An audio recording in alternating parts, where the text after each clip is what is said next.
Hello, hello, and hello. And thank you for joining me for your empowerment moment with Jacqueline. Rebuilding, transforming, and empowering lives.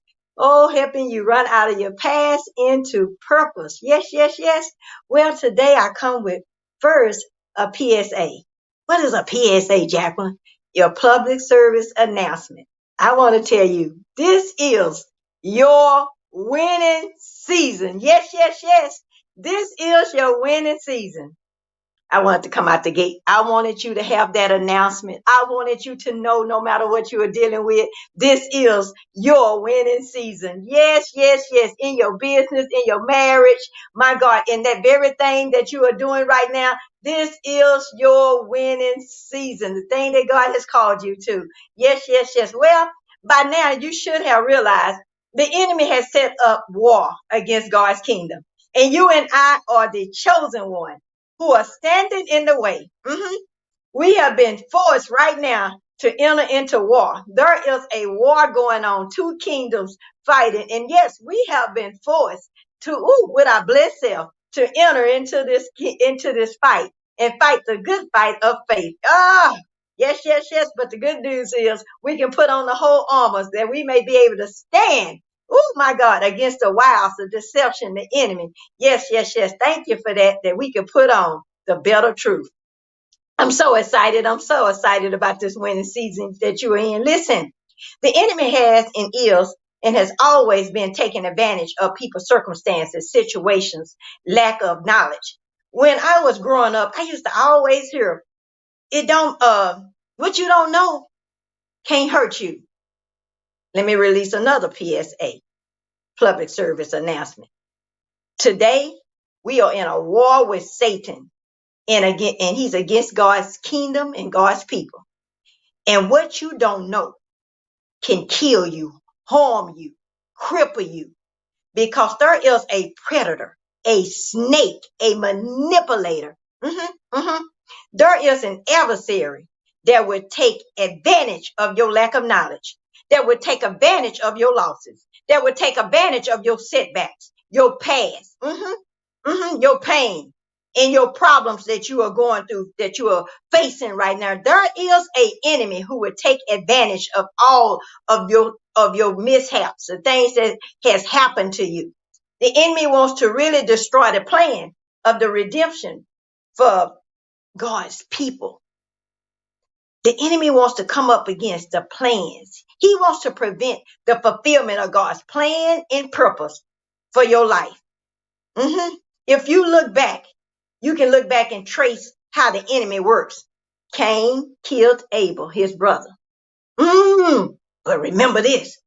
There was another brother in the house.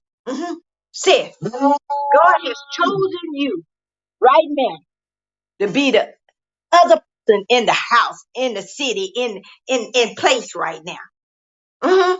He has chosen you to do such a work for him. And and you can look back.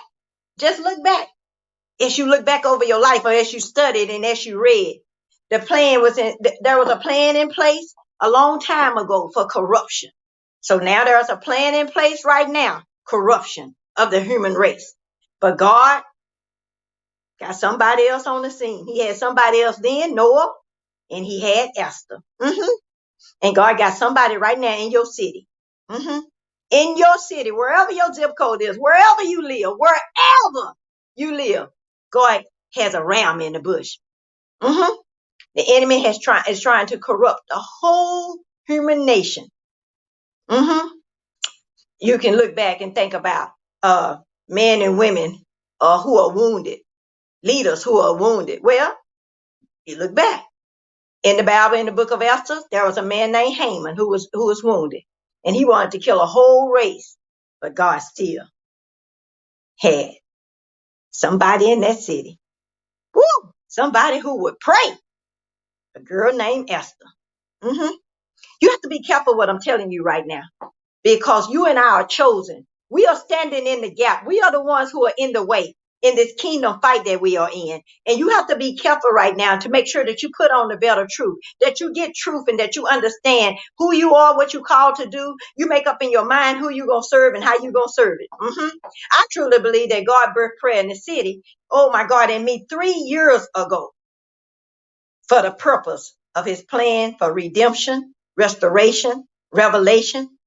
To bring, I'm talking about prayer in the city is a vehicle. It's where intercessors come together as for a gathering. I'm talking about worship leaders. I'm talking about chosen vessels, vessels of honor, instruments that he can gather together and use for his purpose, kingdom purpose. You always hear me say, oh, we here on purpose for purpose. Kingdom purpose. Kingdom purpose. That business you have. Kingdom purpose. That zip code you're living in. Kingdom purpose. That prayer in the city is an awakening. It's for people to have an awakening. Together and have an awakening. I truly believe there are people like sons and daughters out there like the prodigal son.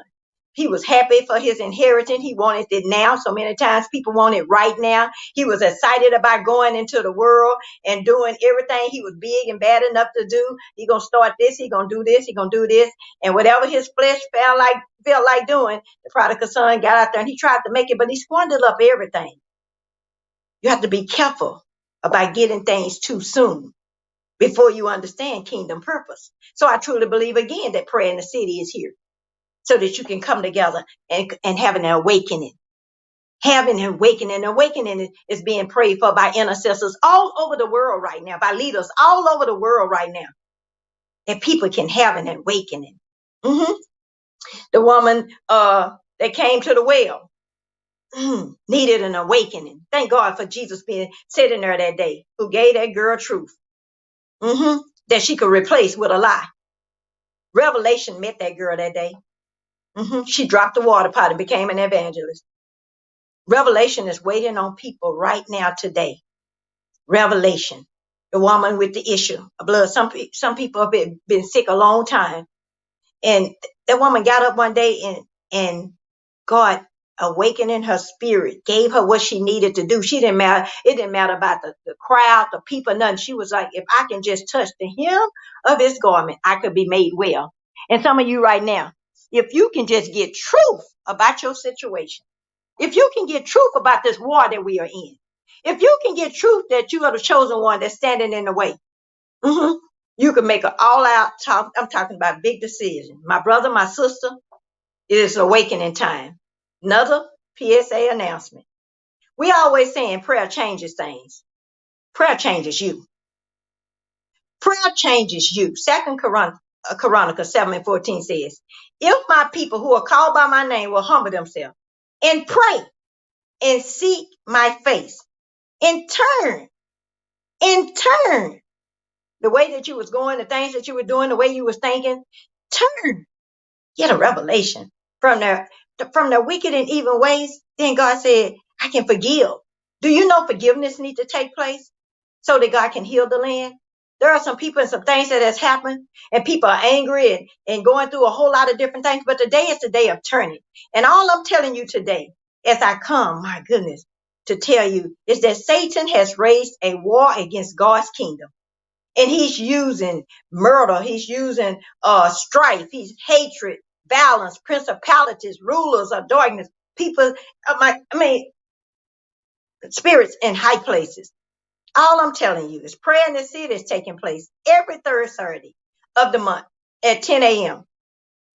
And it is a time to gather, to pray, to intercede, to stand in the gap, because we are in an all-out war right here in our city, right here in our nation. We are in a war, and it's going to take prayer. If my people who are called by my name shall humble themselves and pray and seek God's face, put on the breastplate of righteousness. Not your righteousness, his righteousness. My goodness, so that you can be able to stand. against the things that's happening. I'm Jacqueline Johnson, rebuilding, transforming, empowering lives. And I just want to tell you, keep on the whole armor of God. I want to tell you that you can join us right here, right now, as we come and do prayer in the city monthly, gathering the people together. The only way we're going to work together, you all, is to get to a place where we pray. The only way we're going to make this a better economy, things are going to change. You're going to see resources. You're going to see products and services and production. Is that we come together and pray. That we come together and bring the walls down to the vision. That we come together in love. That we come together and say we're going to have unity in our community. That we come together. Let's come together. Prayer in the city is here. That we may all come together and do the work that we was called to do, born to do. This is your winning season. God bless you. God bless you. God bless you. And God bless you.